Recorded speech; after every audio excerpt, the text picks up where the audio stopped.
Right, this is about making egg tempera medium. It doesn't require many ingredients or anything. Just a paper towel, egg, and a few other odds and ends here, like a sterile container, if you can, or a well-cleaned container. A bowl to catch some egg white, and some cheap dry white wine. The process is fairly simple. I'll just break the egg, and we separate the white. All your cooking techniques are very important here.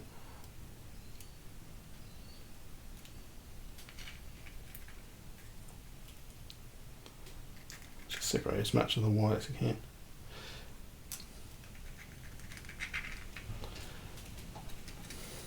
That's probably enough.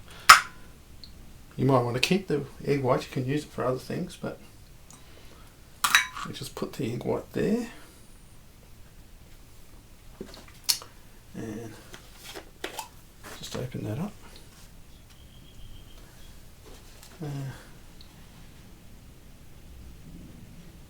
can roll this around a little bit, bring it closer to the edge. They sometimes stick and break. It's probably going enough. Just pick it up, bring it near to the container, just puncture it and squeeze the yolk out.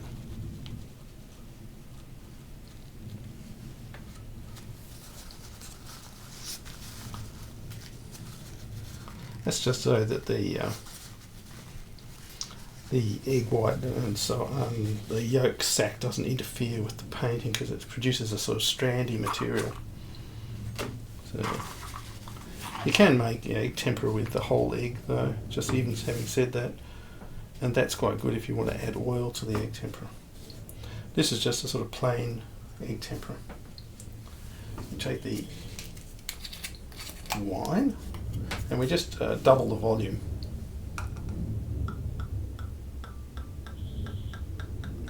Or roughly double the volume.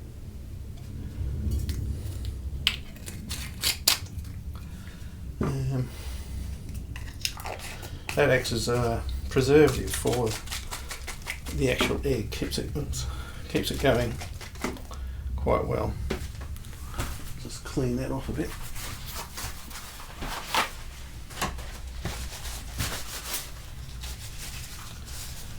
It stops it from going off, and it does a few other things to the whole process. It sort of makes the medium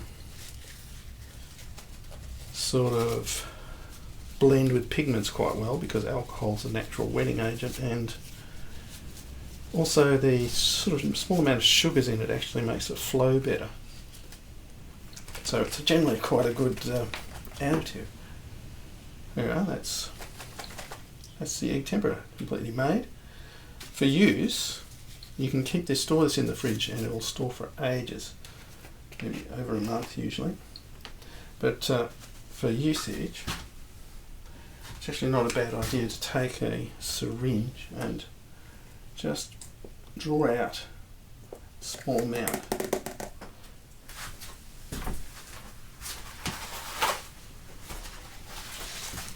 For use, the advantage of drawing out that is that, like that, is that it means that the bulk of it can be stored in the fridge, out of the way, in a nice airtight container. And this can be stored in the fridge as well, but it's primarily reduces the exposure to oxygen, and makes it easier to actually deliver some egg tempera to your medium. Just put that there. I can actually demonstrate that. While I've got all this in here, I'm going to show you how to mix the medium and the pigment together. I'll just use that previously newly made batch of egg tempera medium, and I'll show you two different sorts because it's got different properties in different pigments. Here, I'll take a small amount. You don't need a lot. One thing you don't need is a lot of pigment with egg tempera. Pigment goes a very long way. a sort of watercolour tray like this is quite good, where you can put the mixed up medium in a container like that. I'll do it over in this section here though to show you. You can often do it in a container, so the side with a brush. I'll show you that as well. I'll put some in there.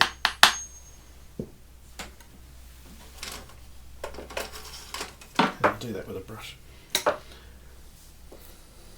We take the medium, we add a sort of like about the same volume of medium as pigment.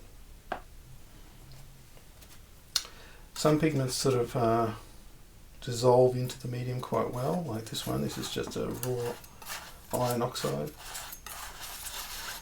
and it just goes straight in and makes the pigment, no problems. And that's sort of ready to use, to dilute with water and use really. If I did it in each tray here, do the same process, a little bit extra there, I could probably use a little bit of water and just sort of use the brush to, the stiff brush to sort of blend it in.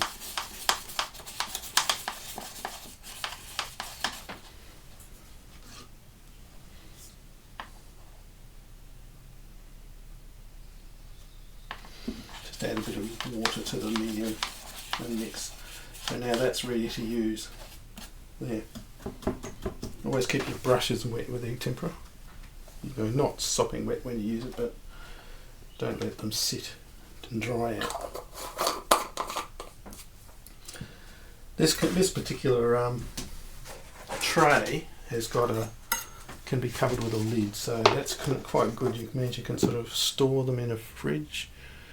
Particularly if you put a damp sponge in there as well, it sort of stop the mediums drying out, and they can be used for quite a long while.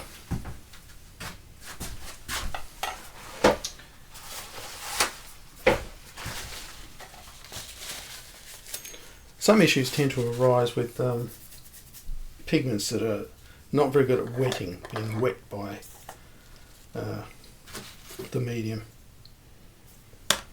Keep these things clean when you make the colours. Here, I'll just use a small amount of cadmium yellow. The cadmium yellow, you've got to be careful with it, it's quite poisonous, so it's important not to make a lot of dust. Now this, I'll just show you how it doesn't sort of blend in. Maybe I'll take a little bit off, and I'll just add a tiny bit of medium. And you can sort of see that it doesn't sort of blend, it won't dissolve in the medium. So what you need to do is get something like, I've got a little methylated spirits in there, and just completely wet the medium, wet the pigment with the methylated spirits, and so it's a paste. And that way you won't get any dust when you're trying to make it. We can just add the medium to that. And there you go. You've got some perfect colour. The methylated spirits will evaporate quite quickly and just leaving the medium behind anyway. Normally you do that in a little tray there in the trough so that you could do it and keep it more easily. You can use this medium directly. I'll just make it damp the brush a bit. You can use it as a sort of quite strongly.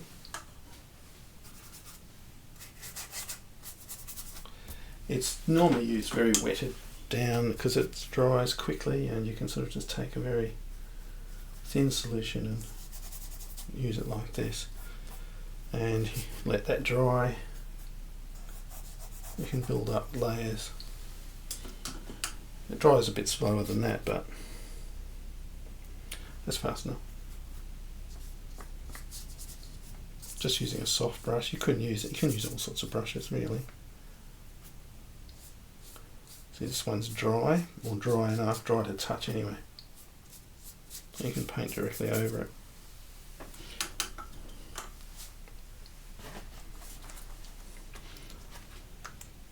Now they'll still be dampish, but they'll dry quite hard.